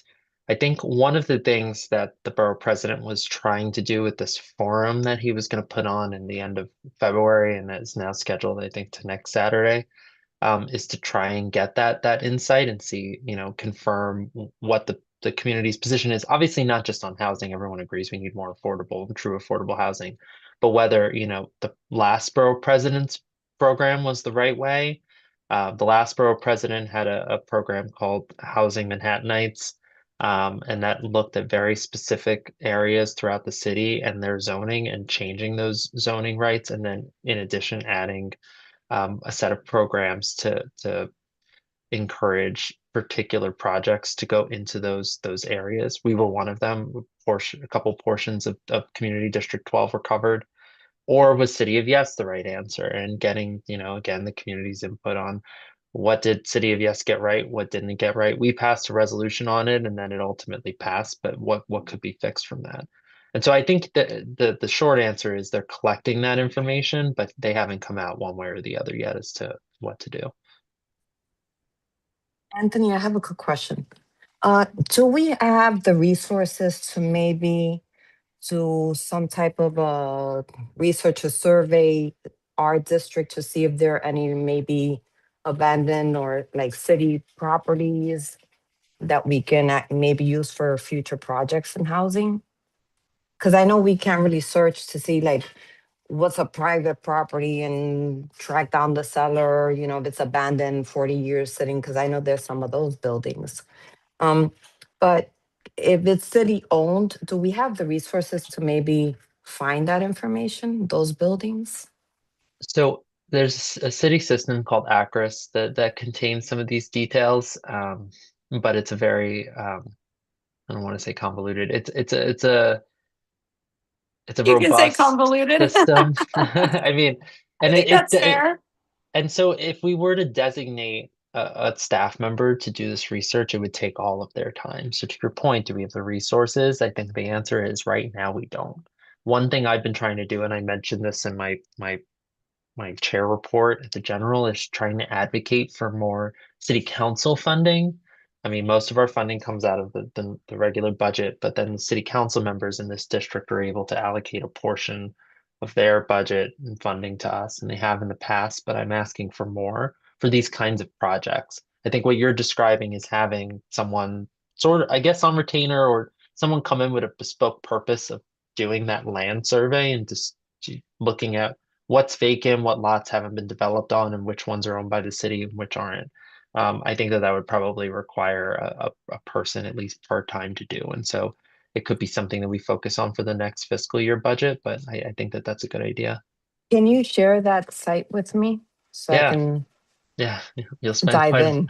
I yeah. can dive in. I've spent quite some time on it myself. And Anthony, yes. you had spoken with Wayne about trying to push, it was whenever we were talking about budget priorities and we were talking about, should we put a proposal about a study into the budget priorities? And I think the guidance, it may have been, I'm not sure if you were looped into those conversations, I can't remember at the moment, but Kathy had said that we may be able to ask for that funding separately from the borough president. But I don't know. No. So there's a couple of things. I mean, so the borough president does have their own land use specialists that technically the community boards are supposed to be able to call on, but I also think they're very stretched. Yes. The other thing that we could do that has been the case in the past, and I think they did touch on our board at one point, but City College has a really great architecture program. And at one point, they had done some kind of clinic with West Harlem and I think the lower part of Washington Heights to do something to what we're describing here. And I don't recall what the exact results were of that, but it took 3 years to complete. And it didn't touch the entirety of Community District 12. Yeah, Robin, go ahead. Anthony, I think they're still doing it. City College. They are? Yes. You sound tired saying that, Chair. Okay, so I have two things. First, some of y'all might know them, but the People's Budget they're, a coalition that, and on my outside job that, my organization is in. And right now, we have some demands for the city. The coalition has some demands for the city to tax corporations, right? Why are we not? That's, when you talk about supporting bills that's already out here, like we need to support these tax the rich bills. We have 120 billionaires that live in New York State. Over 120 billionaires with a B. Are any If of them he- single?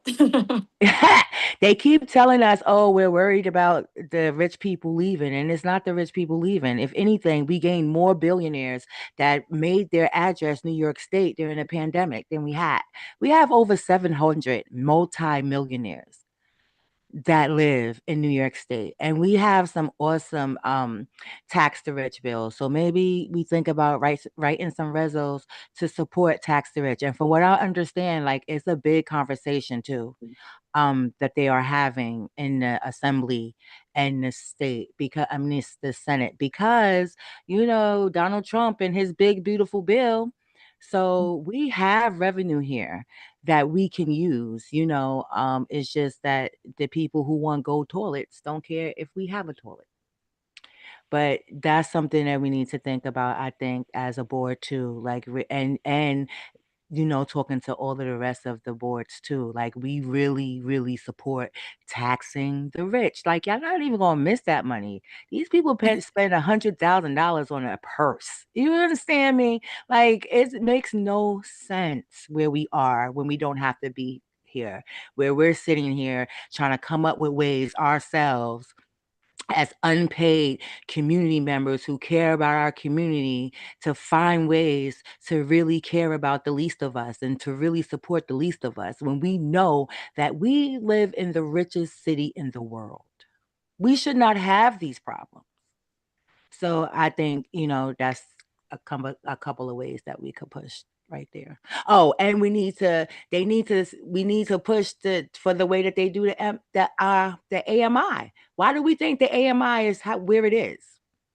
Because we have so much revenue in this city.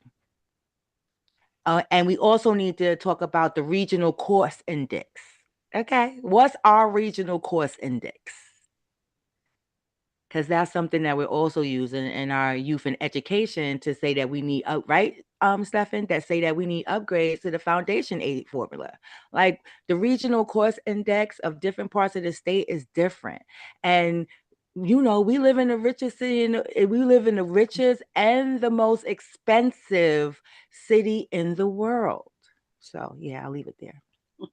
I think the AMI question would be a great one to be jointly addressed between this committee and land use, because AMI comes up in so many housing related, and oftentimes it's addressed through BSA, ELR process. I know it's come up in land use before, and it's so much not just the fact that HUD does maintain a New York City number, but how that's not really then divided into the districts, and that the fact that they say the New York City region is $145,800 as the AMI for New York City, and they use that citywide is clearly not representative, obviously, of Upper Manhattan, where you can actually dig into the details and see it's closer to like 80, if that. And I think the last I looked, it was like 73.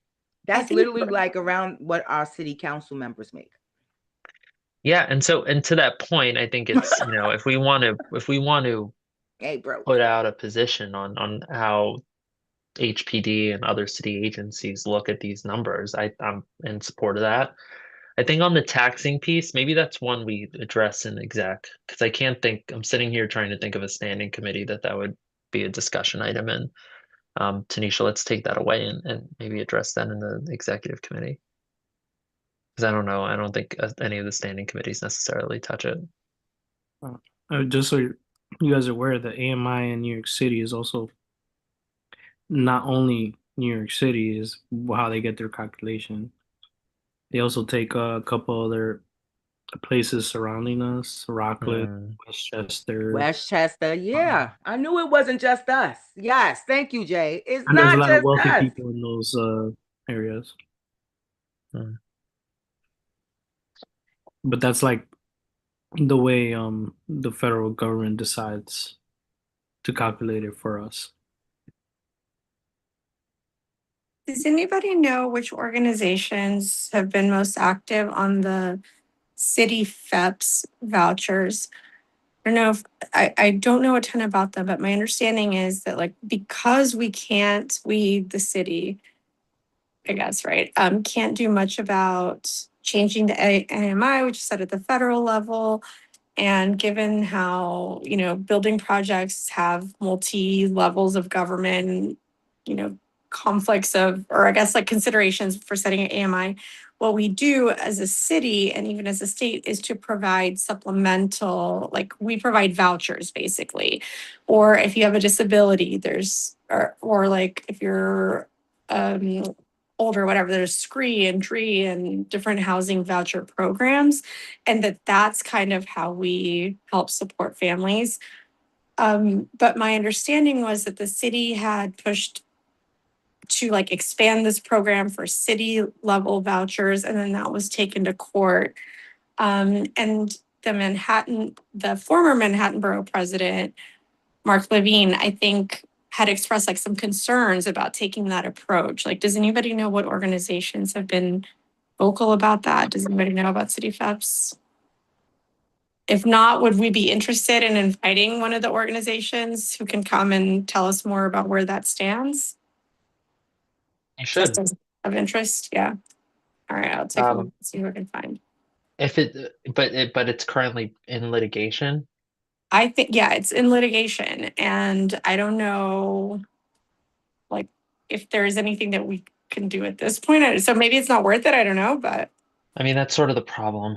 We try not to comment on matters that are in litigation, because then like we're putting out a resolution in a letter, but we wouldn't do like an amicus brief like that. That would go beyond, I think, our scope.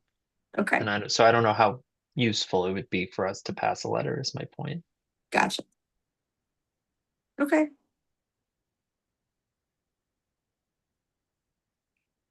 All right. So I have a question. Go ahead. Yeah. In regards to Lisette's suggestion as far as creating a study, is that not something that one of the support staff members in the district office can start working on? They could. Believe it or not, Sonia, they're very stretched thin. I mean, even if we were to find like 2 hours or 3 hours of their week to do it, the amount of time it would take, some of that data would be outdated by the end of the year when they finally wrap up and provide conclusions or findings based on whatever it is that the scope of that work. If you take a look at Acris, and I put a link in the chat, like getting through that software will take, it requires a full-time person. That has to be their role to get that done, which is my point. It's if we can find the resources for that, and we are given, whether that's through a grant or through supplementary funding through city council, then perhaps we can go through the process of onboarding a part-timer whose sole purpose is these kinds of special projects. But having the existing staff do it, it's going to be, it's unlikely. Well, one of the strategies that I so admire from the technology companies is the mere fact that they have their staff work on their regular responsibilities Monday through Thursdays, and then Fridays they're giving that day to work on special projects. And it's worked really well for them. So it may be something that we can consider in regards to the support staff time, so that we can at least have someone working on this until we can get funding for a part-timer or a full-timer. We need to figure out the process to advocate for more money. We need to do some research. We need to figure out when's the last time the community board funds was upgraded. When the last time we got a bigger budget? I'm sure it's been some years. So I'll do some research on the back end. I'll take that on because we need some money. We need to be advocating for more money to do more things to engage the community and do all of the things that we need to do. We need more money. I I'ma can say that speak a one more little time. bit to that generally. We need more money. Just as a disclaimer, I work at the council, but I'm not involved in any of the finance department decisions. So this is just public knowledge, but the city level budget negotiations and discussions kick off this month. And so every city agency will have a preliminary budget hearing. The borough presidents will have a preliminary budget hearing. All of that information is publicly available online. So I'm happy to circulate that link too, so that we can see when they are testifying. And so they'll have a hearing in March. All of these different agencies, the different, relevant components of city government. In April, there are not budget specific hearings at the council. That's kind of like everybody goes back and works behind the scenes. And then in May, the mayor will, well, I guess, and in the mayor will put out like a preliminary budget.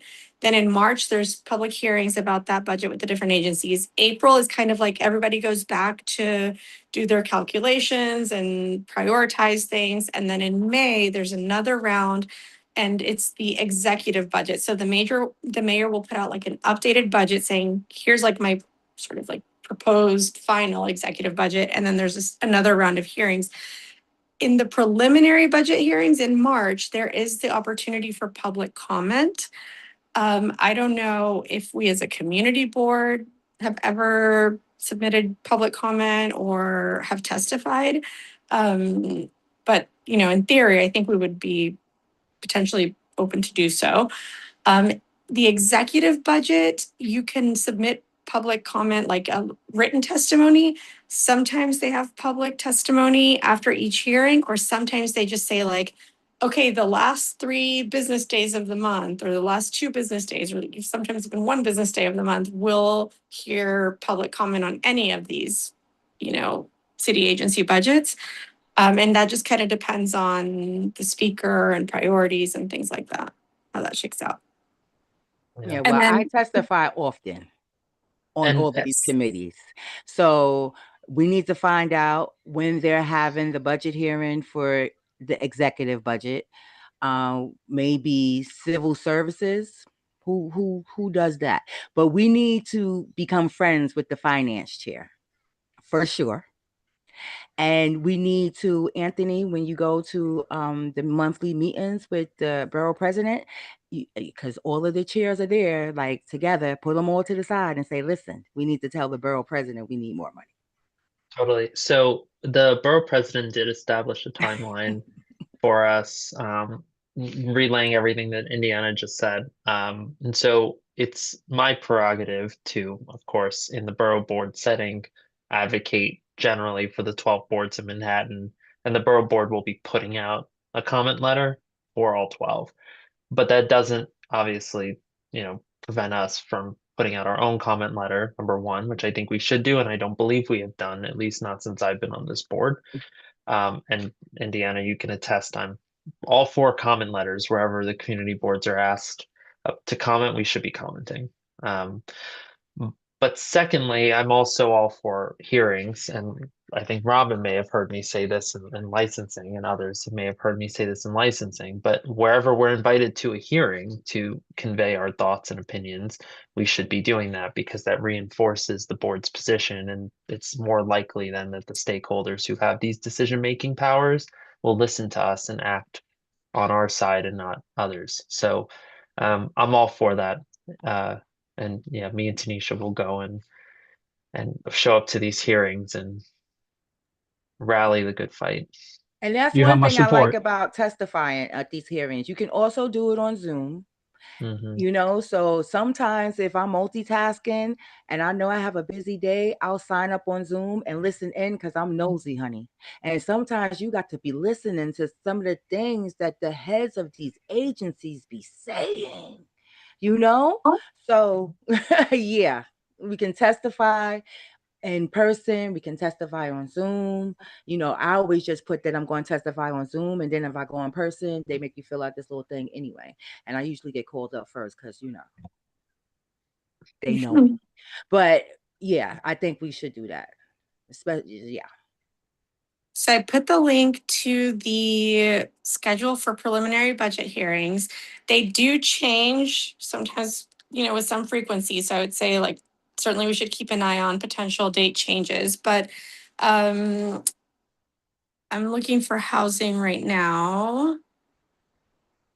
So the Committee on Public Housing is meeting on March 24th. The Committee on Housing and Buildings as well. So March 24th. Would we need to have the letter or something approved, Anthony, before that through our general meeting? Or is that something that you can do on your, like some sort of testimony? Is that something that needs to be voted on? Again, if it's supporting something that we've already supported generally, then no. Okay. But if it's relatively a new position that the board is taking, then we do want to go through the process of voting on it. Now, if a committee voted on it, I can act on the committee's vote and then seek ratification. We try to do that sparingly, but given that the hearing would be the morning of our general meeting, that's not something that I would necessarily be opposed to. So if you guys voted on whatever you wanted to vote on tonight and then have myself address it in a hearing, I'd be willing to do that. Okay.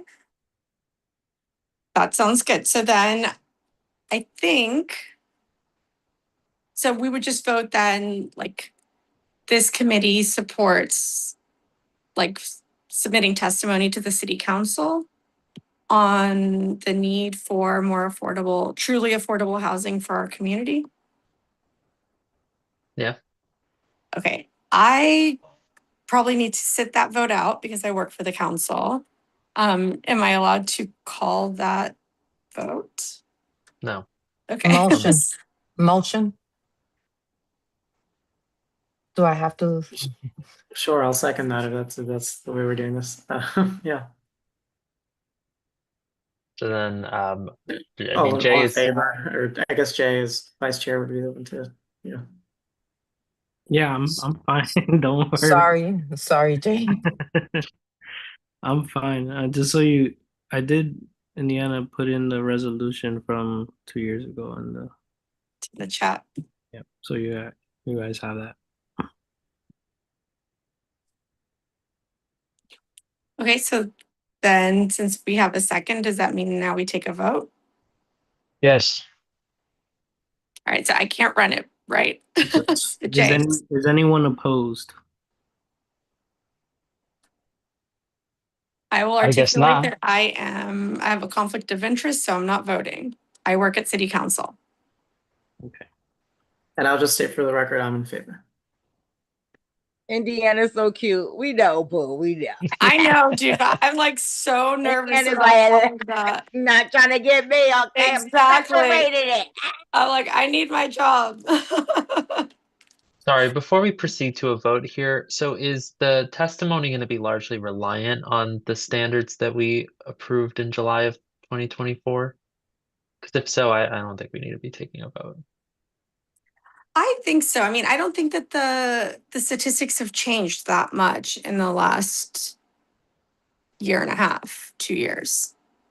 I guess what we should do is we should take a look at this resolved clause. I remember passing this and confirm that these standards still align with this committee's general position. And just glancing at them, I believe they do.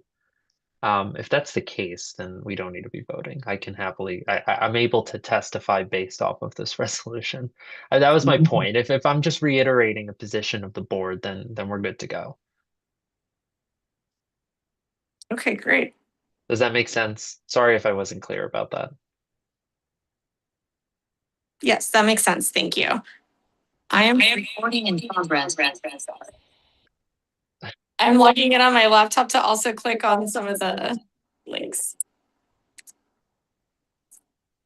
Sorry. But I think generally it's all here. And the general purpose of advocating for more true affordable housing is represented by this resolution. So I think we're good to go. Apologies for that.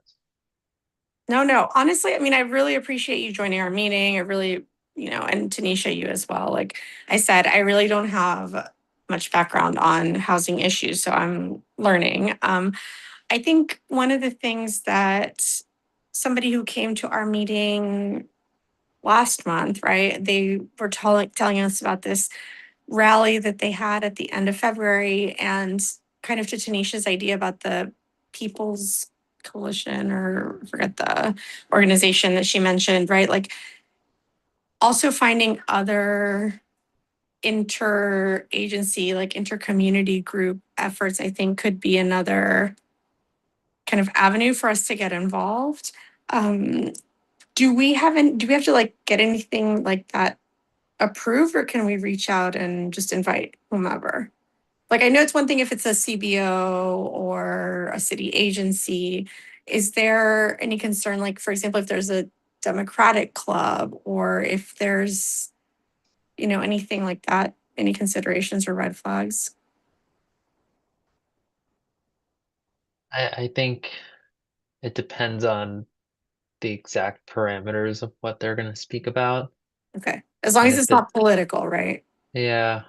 Okay. Yeah. And I mean, that just, I kind of like threw that out there. I don't right now envision like why I would reach out to a Democratic club, but just trying to get a sense if there are like guidelines of, is there anybody that like we shouldn't be reaching out to? Maybe that's the better question.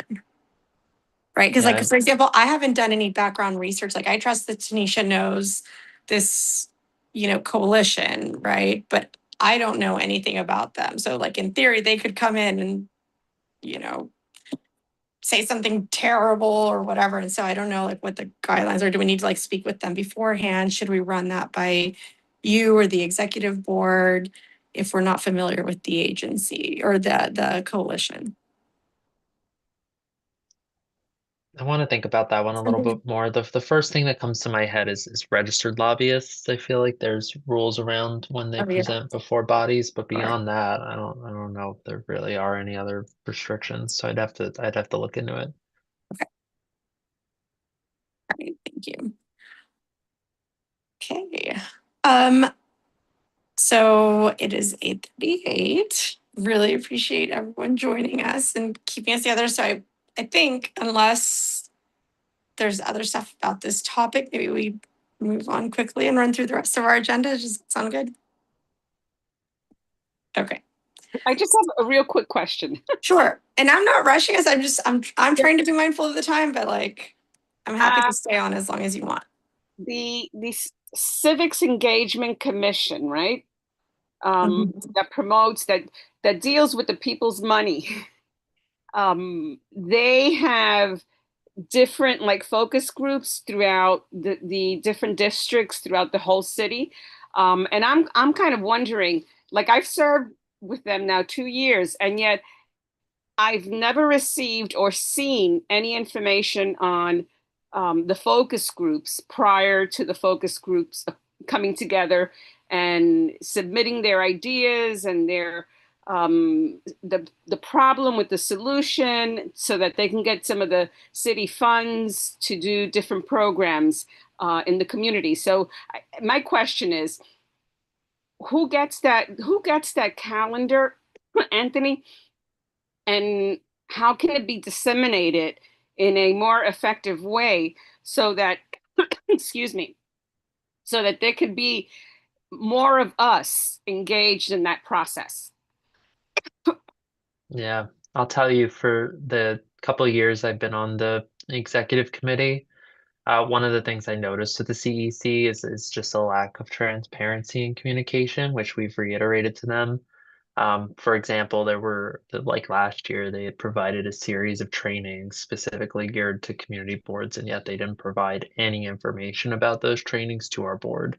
I since have taken this role, have not heard anything from the CEC, but I've received countless emails from every other agency.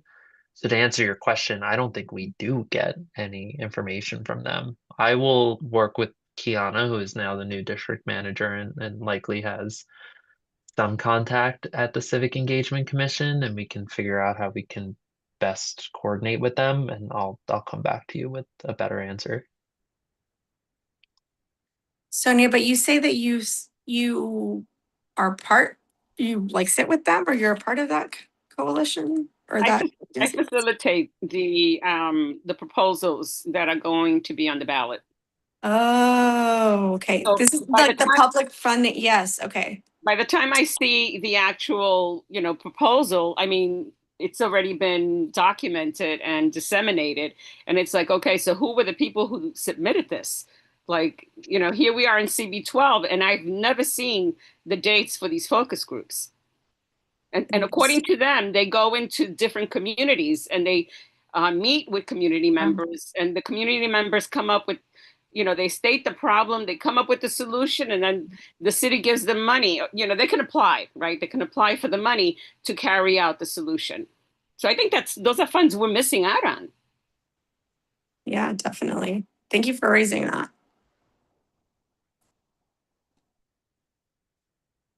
And so, Anthony, you said you will look into see who like the contact person is. Has Kiana started? Yeah, she started Monday. She was at the borough president's office for a couple of days. Yesterday was her first day in the actual office itself. But I'll be sitting down with her, and I already have a big list. So this will be one of the things I add to it. Too bad. One of the things, I don't know if this is a good time to bring it up, but one of the things now that you brought up our new district manager, which I'm really excited that she started. But let's say today's agenda, I received it like late in the afternoon. I didn't even know that we were going to have presentations. So it's hard for us to prepare. Like, do these normally get uploaded to the Airtable by a certain person? Like, is it the office? Is it our committee? Just so I can get a better understanding on the process. Yeah, so the office will build a skeleton agenda for each of the standing committees that just has like the normal items, like, call to order, old business, new business, and then topics that have been frequently discussed at each of the committees. And then they'll send it to the chairs opine, send it back. The office is responsible for putting it up on Airtable. I think our practice has been, we're required by, I don't know if it's the charter, but certainly our bylaws to provide adequate notice to the community of meetings. And the way we meet that notice is through our website and then now the Link NYC tablets. And so we always publish the date, the time, and the place of all of our meetings with that timeline, but we don't have to provide the actual meeting agenda items right at the same time we provide notice. That could be a practice we try to change. It's just a matter of, how do we get the chairs and vice chairs to make sure that they, are able to get their items in on time. And sometimes it's not just on them, it's the presenters also aren't confirming until a day or two before the meeting. So it's hard to finalize the agenda with some of those more flexible or uncertain items. Okay, thank you so much. I will try to circulate the whatever draft stuff or agenda we've got in advance of the meetings. Honestly, guys, I'm so sorry. I really apologize. Like, I don't know if you've noticed, but I just came from the hospital. Everything is fine. Everything is fine. But like, I've not been home this week. But I do apologize because I know that we need more structure and follow through on our committee. So I do apologize for that. There's no You're doing a No, great no, job. it's So good. sorry. No, I no, did no. not mean. No. Thank you. No, thank you. But no, like, honestly, the only reason I raise it is because, like, truly, I talked to the doctor. I was like, if I'm okay, I have to go home. Like, I've got this meeting. But I understand, like, we need more information circulating. And so I hope to get back to like whenever I had my 3-page long emails for you guys with 1 million bulleted lists. So keep an eye out for that. In terms of next steps, Anthony, so kind of back to Lisette's question though, like, can we, after you have a chance to meet with Kiana, like, is that something that we can almost like pick her brain too, right? Because she comes directly from the council member's office, right? And so I think she knows what's kind of likely to bubble up in the coming months. Is that Yeah. something you anticipate as like having her meet with different committees or not really? Yes. Oh yeah. Yeah. She's gonna meet with all the chairs. Mhm. So look out for emails from Okay. her. India. Okay. Yeah, she's just settling in, but she definitely wants to meet with everybody. I think the other next step I just wanted to flag, I think you and me and Jay should talk in the next week about what a potential April public hearing would look like. If that's something we do want to focus on, just the general topic of true affordable housing and invite the 4 boards or the 3 other boards, or do we want to go back to the points of agreement? Because that I think would be less relevant to 9, 10, and 11. Mhm. So we could talk that through and figure out what that would look like. Okay, yeah, absolutely. The one thing like with an April hearing that could be good timing wise is that it will be after the March preliminary budget hearing for the relevant agencies. Sorry, that's my sister. So just something to keep in mind, right? Like I will keep an eye out. Oh my God, I'm so sorry. I don't know what to do with there. Okay. Okay, so I will follow up. Jay, you and I can find a time to connect maybe before we talk to Anthony so that he and I can catch up, and then we'll schedule a time to meet with you, Anthony. Perfect.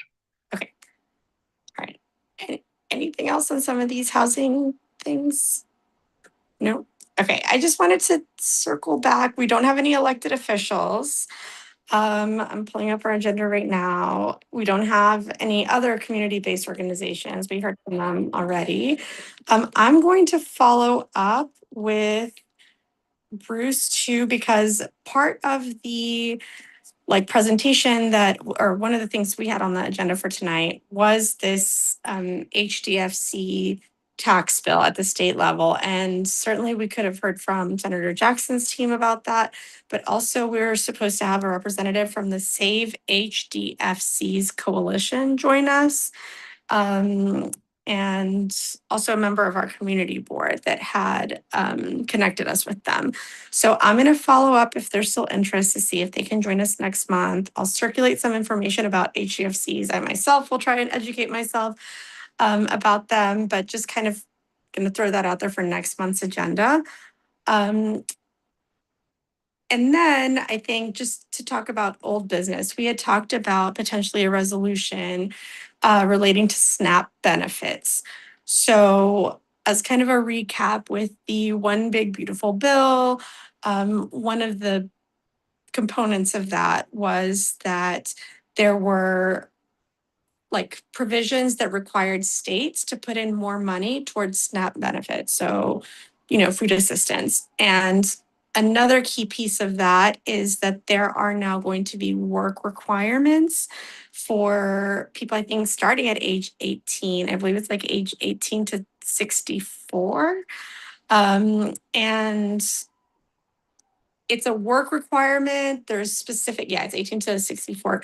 You have to do 80 hours of work per month, right? And so there's also provisions where you can volunteer and meet those requirements. And so one of the concerns when I was doing a little bit more research is even if you don't have to work, right? Let's say you can't find a job or you can't work. One, it's still a huge time commitment, but two, are there even enough volunteer opportunities sort of existing, right? Given how many people are at risk of losing their SNAP benefits if they're not meeting these requirements, are there churches that, maybe have already established opportunities? Are there enough of them? Or is there something that we can do to kind of encourage organizations to be thinking about sort of volunteer opportunities that we can somehow elevate and put out into our community? But that's kind of something that I wanted to throw out there is I'm just hearing that there's a lot of concern about even if you decide to volunteer, are there enough opportunities? Do people know about them? Are they, flexible in time? How things how are they going to document the volunteer hours? A lot of structural little implementation pieces that maybe is not something for our committee to get into the weeds about, but I think it could be helpful to it could be like a place of action, right? Like somewhere where we can put out the word to community groups in our neighborhood and say, listen, given this new thing, like, do you have any volunteer opportunities? Like, feel free to come and tell us about them, or potentially something that we could consider including in our newsletter. That just wanted to throw that out there. Is that something that is of interest to the committee? I think that's a great idea, Indiana, to have a resource bank so that support staff can help those that will come to the office and seek help, right? Seek assistance as their SNAP benefits get impacted. Yeah. And does anybody like know organizations that are either doing this kind of work or that you think could be good to invite to present to us specific to Diana. like, yes. I'm sorry to cut you off. Last meeting, I told you that I work at City College and we can go to City College and I know the person that in charge with that particular department. And Okay, great. she can help us, doing whatever, we ask for it and see if she can give it to us. And then we can go to the office and put it on the office. Can you remind me what is that person's role? She's the vice president Of City College. on Freshman Foundations. Oh, okay. All right. Sorry. Yes. I will follow up with you. Can you please email that to Jay and I, CCJ, and just email like the name and the organization or the office, just Definitely. so I can educate I'm myself. gonna put it in the chat. That way you can see it Okay, great. right now. Hold on a second. I'm gonna also before I end this meeting, I'm gonna screenshot the chat because sometimes then I can't find something in the chat later. Okay, so the reason that I raise this is because if we do a resolution, right? What I wanted to propose that's a little bit different is not just the piece about increasing state and potentially local funding for SNAP benefits or for like food banks and things like that, but also adding a piece about the organizing volunteer opportunities, right? Like, is there something that the public libraries could do? Is there something that, like maybe some of these outreach committees and the planning meetings that Sonia mentioned, right? Like getting more information about what those volunteer opportunities, like how you track them, what that is, and like calling on the city to get information about that out to people who are at risk of losing their SNAP benefits, adding that as a component to the resolution. Yeah, okay. All right, I don't hear any opposition, so I will add that and try and circulate it by Saturday. Does that work? And then that gives folks time. I don't know. I mean, I don't think that it needs to pass. It's not for this month. It would be for next month. So we could vote on it, right, Anthony? We could vote it in at our first meeting in April, and then it would advance to the general meeting at the end of April.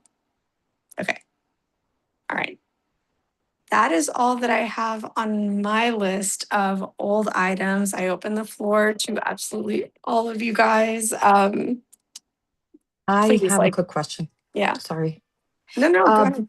Being that you mentioned April, I know that in the executive meeting, you guys were talking about having to possibly switch some dates as far as our meeting date. So do we have that set? Yes, I believe we do. Let me pull it up.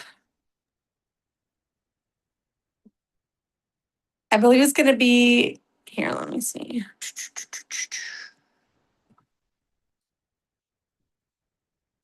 Thank you for raising that.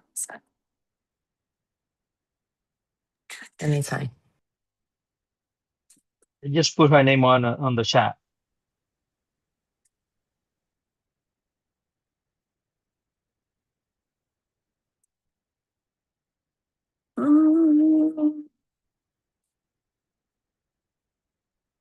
Let me see if it's on the website already.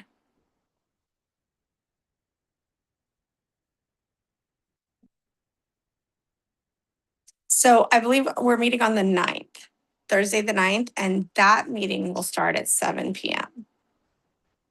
Okay, thank you so much.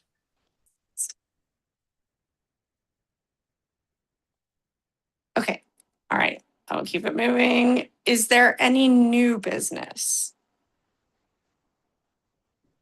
Okay, anything else? Any final parting thoughts? No? I'll just say I'll be there next Saturday at the MVP's event, so happy to connect with folks if you're going as well. Oh, yes, me too. I'm gonna try and go. Yes, I am gonna try and be there. Did they I'll open be up there too. for registration? What's on They just reopened it. What did they send an email? Anthony sent an email earlier today. Did send an Oh, email. You know, Sonia, let me make sure you're getting my emails. I thought I added you to my list. Okay, I haven't checked my CB12 emails, I'll be very honest. It's smfigueroarayo@gmail.com. Absolutely. All right, so you should have gotten it for me Thank at you. Thank you. 11:40, I think. Perfect. Thank you. Sure. All right, folks.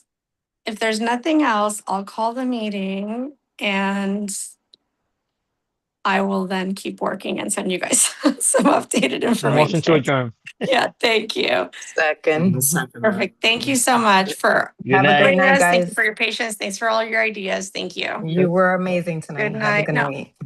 Thank you. Thank you. Bye. Might.